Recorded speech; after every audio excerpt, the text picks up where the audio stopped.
দামি খাবার-দাবারের ব্যাপারে আমার একটু অ্যালার্জি আছে। আপনারা যারা নিয়মিত আমার ভিডিও দেখেন তারা জানেন। আমার দৌড় সর্বোচ্চ ৳২০০-৩০০ টাকার খাবার পর্যন্ত। কিন্তু আজকে একটা ঘটনাচক্রে আমার লাইফের সবচেয়ে দামি থালিটা খেয়েছিলাম। যেই থালিটার দাম ছিল ভ্যাট সার্ভিস চার্জ সহ ৳৪,১০০। এই থালিটা খাওয়ার গল্প নিয়েই আজকের ভিডিও। বড় ভাইদের সাথে অনেকদিন পরে বাইক নিয়ে ঘুরতে গিয়েছিলাম আজকে ৩০০ ফিটে। ওখান থেকেই হঠাৎ করে ডিসিশন হলো যে আইসিসিবি-তে হেরিটেজ রেস্টুরেন্ট নামে একটা রেস্টুরেন্ট আছে। ওখানে সবাই একসাথে ডিনার করবে। সো যেই কথা সেই কাজ, চলে আসলাম আইসিসিবি-তে। আইসিসিবির ভিতরে এক সাইডে এই হেরিটেজ রেস্টুরেন্টটা অবস্থিত। খাবারের কথায় পরে আসতেছি, আগে ইন্টেরিয়রের ব্যাপারে বলি। কারেন্টলি ঢাকাতে আমার মতে মুঘল থিমের সবচেয়ে সুন্দর রেস্টুরেন্ট হচ্ছে এটা। টেবিল চেয়ার থেকে শুরু করে ওয়াল পেইন্টিং, সিলিং এর ডেকোরেশন, বসে খাওয়ার জন্য তাকিয়া, background music, food service staff, even plate glass যেটাতে খাবার সার্ভ করে সেটাতেও একটা কড়া মুঘল ব্যাপার ছিল। কিন্তু ইন্টেরিয়রের মুগ্ধতা কিছুটা স্লান হয়ে গিয়েছিল যখন জানতে পারলাম ডিনারে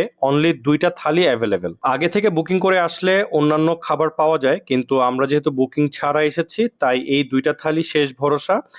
এই 2টা থালি থেকে আমাদেরকে ডিনার করতে হবে। প্রথম থালিটার নাম ছিল জাহাপনাই থালি, যেটার দাম ছিল ৳৪,১০০, ভ্যাট সার্ভিস চার্জ সহ। এই থালিটা 2 জনের জন্য ছিল। তো এই থালিতে ছিল 1 পিস খাসির লেগ রোস্ট, 1 পিস রূপচাঁদা ফ্রাই, পাক্কি বিরিয়ানি, সাদা পোলাও, 2 রকমের বিফ আইটেম, 3 রকমের শিক কাবাব, পরোটা, পাঁপড়, নান, রুটি, গোলাপ জামুন, মালাই জর্দা, বোরহানি এটসেট্রা ছিল। তো সবগুলা আইটেমের টেস্ট ভালো ছিল, তবে সবচেয়ে বেশি ভালো ছিল মাটন লেগ রোস্ট আর মালাই জর্দার টেস্ট। মাটন লেগ রোস্টটা খুবই সফট ছিল আর এটার অন্য টেস্ট খুব ভালো লেগেছে এটা আমার কাছে। আর সেকেন্ড থালিটার নাম হচ্ছে মহারাজা থালি। এটার প্রাইস ছিল ৳২৪০০, ভ্যাট সার্ভিস চার্জ সহ।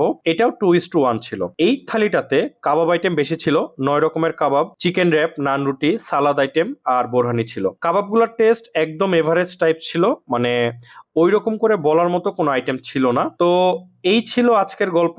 আজকের মতো বিদায় নিচ্ছি। সবাই ভালো থাকবেন, সুস্থ থাকবেন। খোদা হাফেজ। আসসালামু আলাইকুম।